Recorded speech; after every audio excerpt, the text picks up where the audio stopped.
Hello Internet, welcome to this video. Today we are going to find out if it is possible to beat Super Mario Odyssey without throwing Cappy. I can already say that it is possible. If you use 2-player mode and only the second player controls Cappy, it never counts as a cap throw. But that isn't a real challenge. This is for babies. So instead, we will do a slightly different challenge where we will find out what is the minimal number of Cappy throws in Super Mario Odyssey in 1-player mode. This is way harder. I already made another video about it last week, but it is quite long. I needed to beat the game 3 times to get my record. In the video, I explain each run of the game, and after the first and the second run, I discover a new technique that lets us throw Cappy without incrementing the counter. Today in this video we will start with the 2 techniques and then we will take a look at my best possible run through this game with this challenge. Let's start with the first technique that I found. If you're standing right next to an object, it doesn't count as a cap throw. It sounds very simple. I think that it's because the counter only increases if Mario finishes his move. If Cappy reaches the goal before Mario finishes his animation, the counter does not increase. This works with all captures and objects where Cappy stays there for a little bit. So these are things like these switches, the scarecrows or the globe by the Odyssey that you have to activate after each kingdom. The globe was really bad when I was doing my first run, where I didn't know about this technique. I got a 63 on my counter, and after the second run, where I used the technique, I had only 20 Cappy throws. But there's also a second technique that I discovered after my second run, to make the number even smaller. Before this technique, there was a problem that when there were enemies with a hat, you had to throw Cappy twice. First to knock off the hat, and second to capture it. The capture doesn't count if you use the first technique, but the first cap throw does count. But there's a way how you can take off the hat of an enemy without throwing Cappy, but it is pretty hard to execute. Basically, you have to throw Cappy like a frame before Mario gets hit by the enemy. It is really hard and takes some practice to get the right timing, and I even used the Peach amiibo to heal Mario when he was running out of health after a few failed attempts. So, we have now 2 techniques how you can throw Cappy without throwing Cappy. I would like to call them CTV Technique 1 and CTV Technique 2. So, now I can start explaining where these techniques don't work and we still have to throw Cappy. It begins in the Cap Kingdom. We can activate the switch, capture the frog and the spark pylon with no problems, using the first technique. But sadly, there are 2 doors in the Hat Tower that you have to open with Cappy. None of the techniques works here. So we have 2 cap throws in Cap Kingdom. In Cascade Kingdom, the only difficult part is the boss fight. We have to combine both strats. First, we need to knock off the hat using the precise technique where we get hit, and then we need to capture Golden Chain Jump while standing very close to it. We have to do this 3 times in a row and hope that there were no mistakes, since we can't see the counter until we finish the game.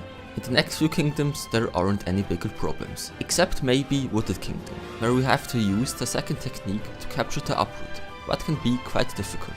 But in Cloud Kingdom, we are running into serious problems. In order to get to the other side at the beginning, we have to activate at least 1 cloud with Cappy. In the boss fight, we have to throw Cappy 3 times, because the fight has 3 phases. We can't use any of the techniques in this kingdom. In Lost Kingdom, Cappy gets stolen by the bird. What is great, since we don't want to use him anyway. But we still have to rescue him to activate the globe using the first technique. In Luncheon Kingdom, we have to use the second technique to capture this Hammer Bro, but is quite difficult, as always. I also want to mention Ruined Kingdom. In my very first run, where I didn't know about the first technique, I had 16 Cappy throws in this kingdom. But if you're standing very close to all objects, you can get the number from 16 all the way down to 0.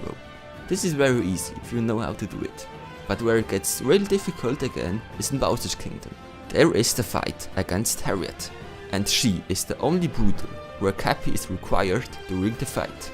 At least that's what I used to think, because the CTV Technique 2 does also work in this battle. On another save file I could find out that when you throw Cappy right before Mario gets hit by the bomb, it doesn't count as a cap throw. But it's again very hard to perform and we need to do this 3 times in a row without any mistakes. After this battle, we have to use the second technique once more to capture this Pokio that is wearing a hat. The only challenge that is left for us now is the Moon Kingdom. I tried to go through the Moon Cave by using both techniques. This long level would be possible in this challenge if there wouldn't be one problem. This Bonsai Bill is wearing a hat. You may say now that we can just use the second technique, but we actually can't. Because even if we perform it right, the Bonsai Bill destroys himself after Mario gets hit, and we can't capture him. That's why I chose not to go into the cave and instead do the famous speedrun trick that skips all of it. I'm sure that you know it. Basically, we have to go to the Sphinx and make the very precise wall jumps to get onto top. By doing this jump, we have to throw Cappy once to get some more height at the beginning. In the church, there is a problem that we already know from the Cap Kingdom. The door. This time it's a really big one, where we have to throw Cappy 3 times. We can't use any of the techniques here. Later in the Bowser fight, it works exactly the same way as in Cloud Kingdom. We have to throw Cappy once per phase. These are 3 Cappy throws in total. At the end, we have to capture Bowser. But this isn't a big problem for us, because we can just stand very close to him and just finish the game. So, let's have a look at my statistics. In Cap Kingdom, we have 2 Cappy throws. In Cloud Kingdom, we have 4, and in Moon Kingdom, 7. These are 13 Cappy throws in total. And the counter of Toadette that we have now unlocked does also say 13. We have proven that the minimum number of Cappy throws in Super Mario Odyssey in one player mode is 13. That was a hard challenge for me, and it took very long. But if you have an idea how we could make this number even smaller, then please let me know in the comments down below. I would love to see other YouTubers also trying out this challenge. It would be something new in the community and it makes a lot of fun. I mean, the no jump challenge was also very fun. So if you are an Odyssey YouTuber, then please try out this challenge. I would love to see it. I would also really appreciate if you would like this video and share it on social media.